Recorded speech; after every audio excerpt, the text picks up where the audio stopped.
मेरा अगला वीडियो जो है वो राजमुकुट की शक्तियाँ एवं कार्यों पर है।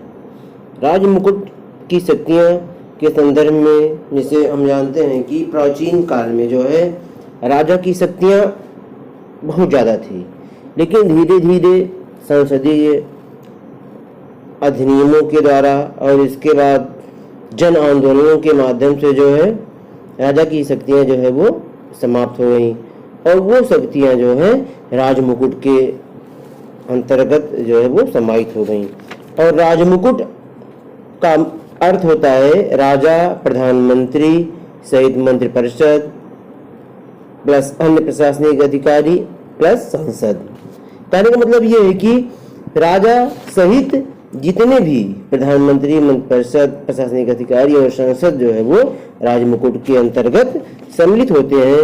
और ब्रिटेन की जो प्रशासनिक, न्यायिक, कार्यपालिका, विधायी जितनी भी शक्तियां हैं वो सब वर्तमान समय में जो है राजमुकुट के ही अंतर्गत निहित हैं।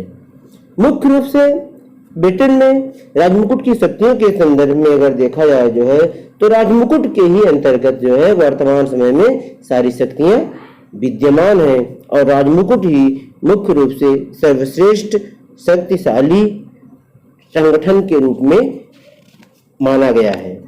आज राजा की शक्तियां जो है वो समाप्त हो गई हैं। प्राचीन काल में राजा और राजमुकुट में कोई अंतर नहीं था, क्योंकि सारी शक्तियों का केंद्र बिंदु राजा रहता था।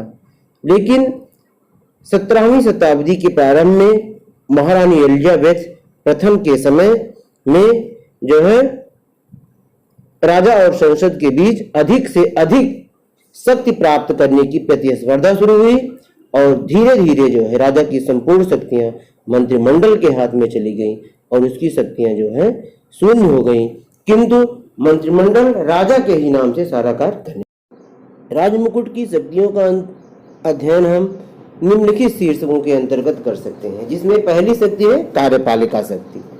कार्यपालिका, राजमुकुट की कार्यपालिका शक्तियां जो है वो अत्यंत महत्वपूर्ण एवं व्यापक है। इसकी कार्यपालिका शक्तियों के अंतर्गत मुख्य रूप से जैसे राजमुकुट का सबसे प्रमुख कार्य समस्त राष्ट्रीय कानूनों को क्रियान्वित करना है। राजमुकुट ही प्रधानमंत्री तथा अन्य मंत्रियों की नियुक्ति करता है। राज्य के सभी उच्च अधिकारी एवं जल, थल तथा नभ सेना के समस्त अधिकारी राजमुकुट के ही द्वारा नियुक्त किए जाते हैं। ब्रिटेन के अन्य देशों के साथ संबंध तथा अधीनस्थ प्रदेशों का शासन राजमुकुट के ही द्वारा निर्धारित किया जाता है। राजमुकुट ही वाणिज्य दूतों, राजदूतों की नियुक्ति करता है, उन्हें परिचय पत्र प्रदान करता है। युद्ध की घोषणा तथा संधि करना भी राजमुकुट के ही कार्यों के अंतर्गत आता है। राजमुकुट को अपराधियों को क्षमा करने या उनको दंड में या उनके दंड में कमी करने का अधिकार भी राजमुकुट को ही प्राप्त है। स्थानीय स्वशासन की देखभाल भी राजमुकुट के द्वारा ही की जाती है। राजमुकुट राष्ट्रीय कोष का नियंत्रण एवं संचालन करता होता है। वही राष्ट्रीय बजट भी प्रस्तुत करता है। राष्ट्रीय बजट का निर्माण उसी के निर्देशन में किया जाता है। मंत्रीगणों के द्वारा जो भी कार्य या मंत्रीगण जो भी कार्य करते हैं वो राजमुकुट के ही नाम पर होता है। अतः यह स्पष्ट होता है कि ब्रिटेन में जो भी प्रशासकीय कार्य किए जाते हैं या जो भी कार्यपालिका संबंधी कार्य किए जाते हैं वो राजमुकुट के ही अंतर्गत किए जाते हैं। राजमुकुट की शक्तियों के अंतर्गत है दूसरी शक्ति जो है वो विधायी शक्तियां हैं। विधायी शक्तियों के अंतर्गत भी राजमुकुट को अनेक शक्तियां प्राप्त हैं। जैसे संसद के उच्च सदन अर्थात लॉर्ड सभा के सदस्यों को राजमुकुट के ही द्वारा मनोनीत किया जाता है। राजमुकुट संसद के दोनों सदनों का अधिवेशन बुलाता है। राजमुकुट संसद को विघटित कर सकता है या राजमुकुट लोक सदन को विघटित कर सकता है।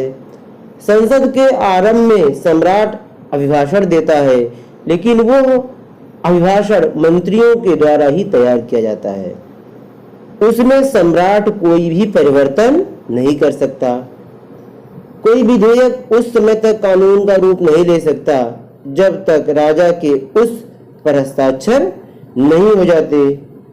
राजमुकुट को अधिराज्यों के संबंध में अध्यादेश जारी करने का भी अधिकार है और वो अध्यादेश कानून की तरह लागू होते हैं। राजमुकुट व्यवस्थापन के क्षेत्र में सपरिषद आदेश जारी करने का अधिकार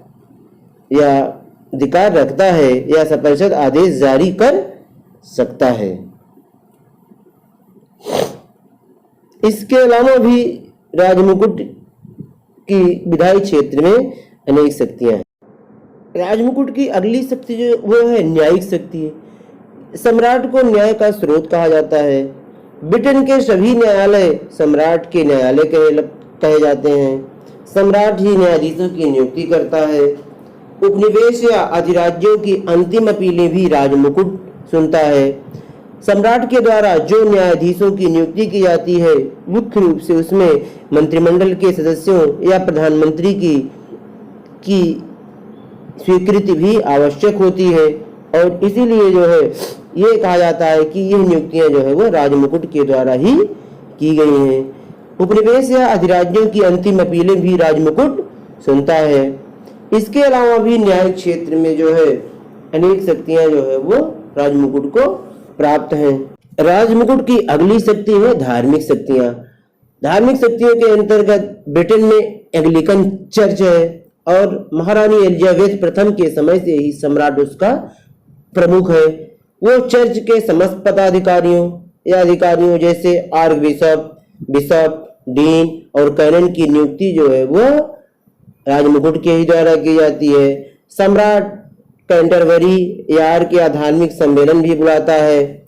धार्मिक क्षेत्र में भी राजमुकुट की शक्तियां जो है वो बहुत ही प्रभावी रूप से जो है लागू होती है और मुख्य रूप से जो है वो चर्च के अधिकारियों की नियुक्ति जो है वो उसी के द्वारा की जाती है। राजमुकुट की सबसे अंतिम शक्ति है सम्मान की शक्तियां। राजमुकुट को सम्मान का स्रोत कहा जाता है। वही नागरिकों को राजनीतिक व सामाजिक सम्मान व उपाधियां प्रदान करता है। प्रधानमंत्री के परामर्श से ही सम्राट उपाधियां वितरित करता है। उपाधियों के वितरण में या उपाधियों के निर्धारण में जो है प्रधानमंत्री की महत्वपूर्ण भूमिका होती है और प्रधानमंत्री और मंत्रिमंडल के परामर्श से ही सम्राट उन उपाधियों को जो है वितरित करता है।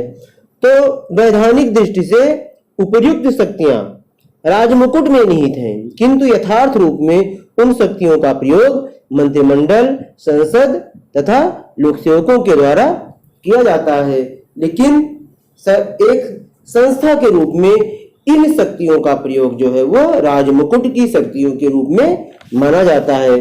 तो इस तरह अगर देखा जाए जो है राजा और राजमुकुट की शक्तियों के अंतर्गत जो चीजें हैं वो जो है मुख्य रूप से जो है राजमुकुट के द्वारा संपन्न की जाती हैं, मगर नाम उसमें जो है राजा का होता है और मुख्य रूप से वो सब कार्य जो है वो राजा के ही नाम से संपादित किए जाते हैं और किए जो है वो राजमुकुट के द्वारा और राजमुकुट के अंतर्गत मंत्रिमंडल, संसद एवं लोकसेवक सम्मिलित हैं जो कि राजा की शक्तियों को कार्य रूप प्रदान करते हैं।